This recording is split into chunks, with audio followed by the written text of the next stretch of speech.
Hello, this is Michael Dacre of Abresham TV with a World News Roundup. In the US, the presidential election is in full flow. It's a week to go before voting, though half the electorate has already voted by post due to COVID. Now, these elections reflect that kind of classic Republican-Democrat divide. Conservative economics pitted against values centred on welfare and human rights on the side of the Democrats. President Trump is under scrutiny for his record with COVID-19, the risks of which he has generally downplayed in favour of the economy. Joe Biden, the Democrat nominee, has criticised this, as well as Trump's approach to the Black Lives Matter campaign. Now, polls indicate that Biden is in front, but the polls were fairly inaccurate last time. So, can Donald Trump rescue it with his twittering? On the coast of France yesterday, the 27th of October, 4 migrants, including 2 children, died while seeking passage to the UK when their boat capsized. 15 others were pulled from the water, and another, possibly a child, is missing. They were of Iranian extraction. The UK Home Secretary, Priti Patel, said she was truly saddened and will do everything to stop callous criminals exploiting vulnerable people. 7,400 have arrived in small boats this year, according to the analyst PA Media. This is 4 times that in 2019. And half these are children under the age of 17. I spoke to Tom Peat, the legal intern at the ACAA, earlier about some of these issues. The Syrian war has created 5 million refugees and 6 million displaced people. This is all part of a figure of 78 million worldwide, according to the UN. 1.5 million of these displaced people reside in Idlib camp in the east of Syria. COVID-19 now seems to be spreading rapidly, report doctors and aid workers in this camp, and in a tightly knit and overcrowded space, it could be catastrophic. Earlier, I spoke to Darius Nasimi of ACAA about the root causes of migrant movement.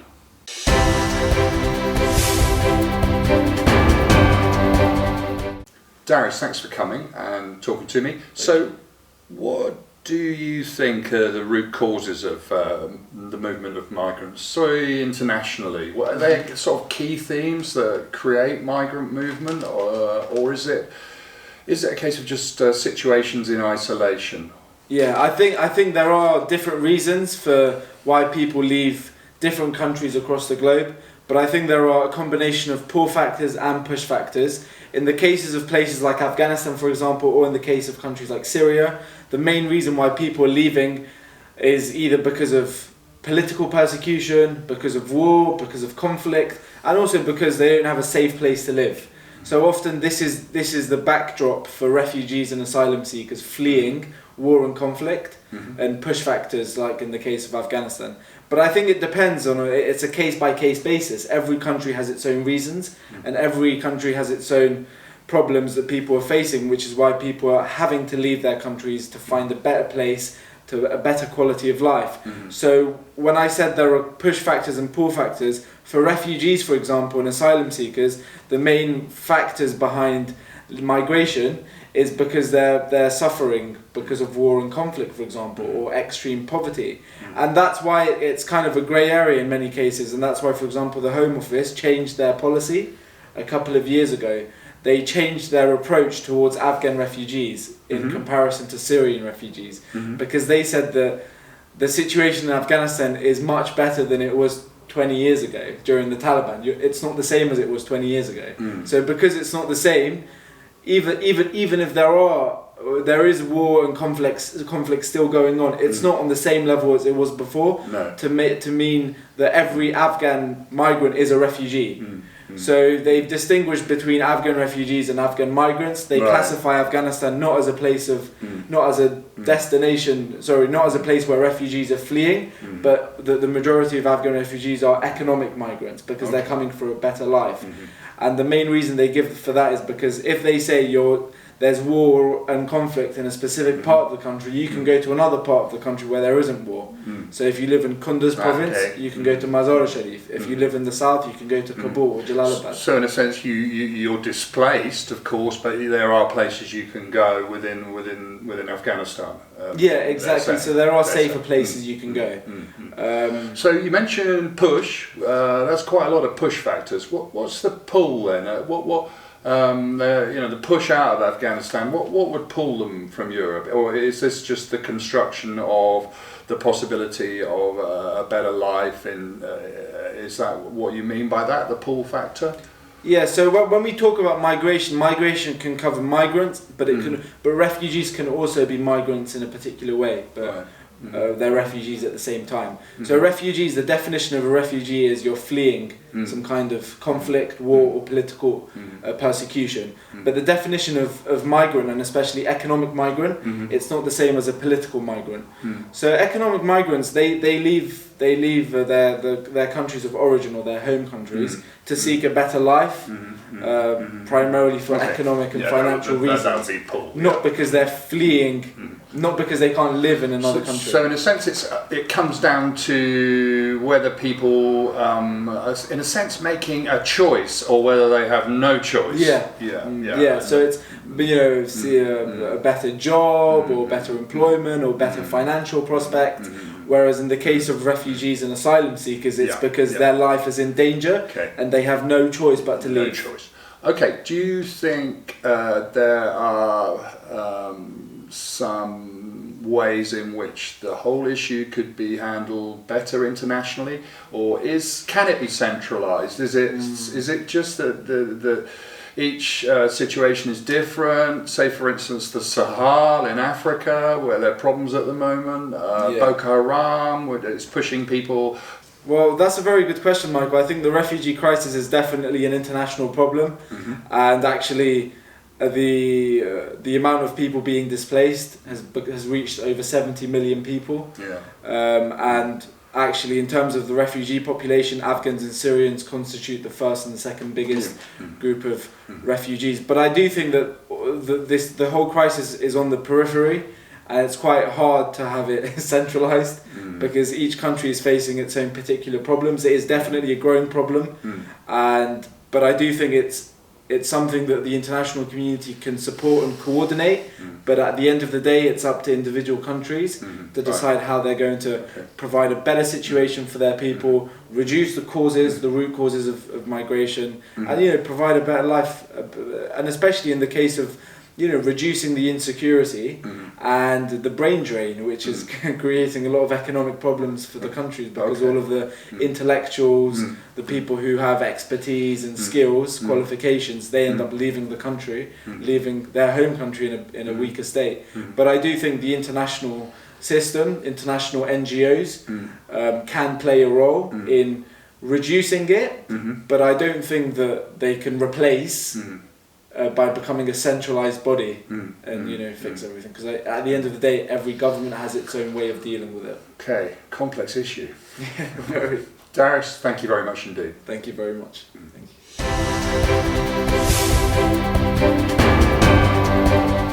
Tom, thanks for joining me. A little while ago, Priti Patel said the system was broken and she was going to get stuck in and change it. Can we identify what say some terms? So what's the difference? Asylum seeker, refugee, migrant, please, just a little. Well, first of all, a refugee refers to any individual who is forced to flee their homeland for all sorts of reasons, namely persecution, could be fleeing a war zone, could be fleeing any kind of violence. And an asylum seeker may well also be a refugee. It's just that an asylum seeker is seeking that status. They haven't yet had it verified by whichever international authority or whichever national authority that they're trying to claim asylum within a particular jurisdiction. Mm-hmm. And a migrant, conversely, really is just an umbrella term that refers to any person moving from country to country. Mm-hmm. It could be for economic reasons, it could be for family Mm-hmm. reunions, it could be Mm-hmm. for seasonal work. Uh-huh. So really that's... So in respect of those That's crossing the result. channel, which is becoming an ever larger subject, especially with these tragic events, how are they seen, say, by the government? How are they viewed? Are they viewed as migrants or asylum seekers, or what's the position that's taken in the legal framework? Well, this is one of the problems, that when you have an unidentified group of individuals, say aboard a vessel in the Channel, you don't really necessarily know what their story is, why they're travelling. Mm-hmm. I mean, the government likes to use the term migrants just to cover the general body of people, because that is the most, the term with the widest scope, and therefore it covers pretty much everyone. But it seems very likely that those who are forced to flee, say, in boats and make the journey across the Channel are in a pretty desperate situation. They're much more likely to be individuals looking to claim asylum. They may well be from war zones around the world, from Syria, from Afghanistan, or Eritrea. So Priti Patel was, this was a while ago, fairly discouraging of them making this voyage. Now, she also talked about, that they should be, or most of them will be, or sent back unless they have a very, very strong case to where they came from. They're coming from Africa, Iran, Afghanistan. What literally does she mean by that, and how practical is this idea? Well, I think what the Home Office are getting at is the point that people crossing the Channel through an unauthorised route to get into the UK are, at a technical point, breaking UK immigration law, because they're not passing through the official channels. The point is that those people on the boats may well have a genuine asylum claim, which therefore, at an international law perspective, supersedes any provisions of the UK international law. So, under the 1951 Refugee Convention, the UK, which is a signatory to that convention, is obliged to listen to any genuine asylum claims that are lodged in the UK. And that may well include claims from asylum seekers who have, say, come from Afghanistan, but have passed through France or Italy or Spain or wherever. So it may well be that these are asylum claimants who have passed via another third country where they could have also claimed asylum. Okay, right. But they have reasons They're choosing to come to asylum Canada. in Britain because of whatever reasons it may be. There's a particular community, as there is an Afghan community in Britain. They may well already have family members here in Britain. All sorts of reasons that these are all parts of an individual claim that have to be looked at. Okay. So finally, Tom, just looking at, she made these proposals. She may well not carry them through, but there was one final aspect I just wanted to explore, and that was the idea that she termed foreign criminals, and that presumably would include somebody who's had an asylum claim rejected. That the appeals process to do with them remaining in the UK and stating their case again would be substantially cut. In fact, she saw it almost as a slightly kind of money-making venture tied up to lawyers. And now my question is really, isn't that just a big fundamental change in UK law in what would be regarded almost as one of the as a British value, the right to appeal? How do you see it? No, well, absolutely. I think the right to appeal in any jurisdiction is absolutely central to the English common law tradition. It's something that originates at the heart of the English common law that's been exported all over the world. It's respected in jurisdictions everywhere. Yeah. To suddenly say we're going to remove the right to appeal is a complete breach with that common law provision. But this is part of the problem again. We've seen lots of leaked proposals from the Home Office. There seems to be a slightly chaotic litany of plans that is now available in the public domain, and no one's really quite sure what the details are, what are the genuine plans, which ones are actually being drawn up, which ones are going to be implemented. And you know, sympathy for Priti Patel in a sense. These are extremely difficult issues. Migrants moving to through to Greece, Italy, substantial amounts in Syria. So she is trying to find her way through. Is she choosing the right ways of approaching it? I'm not sure. But for the moment, Tom, thank you very much indeed. You've been very clear and informative. Thank you.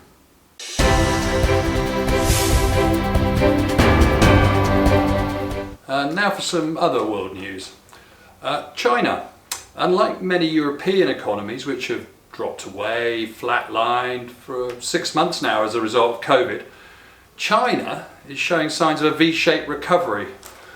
This is obviously down really to their kind of quite strict and martial approach to stamping out the virus.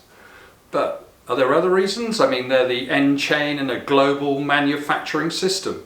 How has it been possible? The economy has expanded by 4.9% in the third quarter to a year earlier.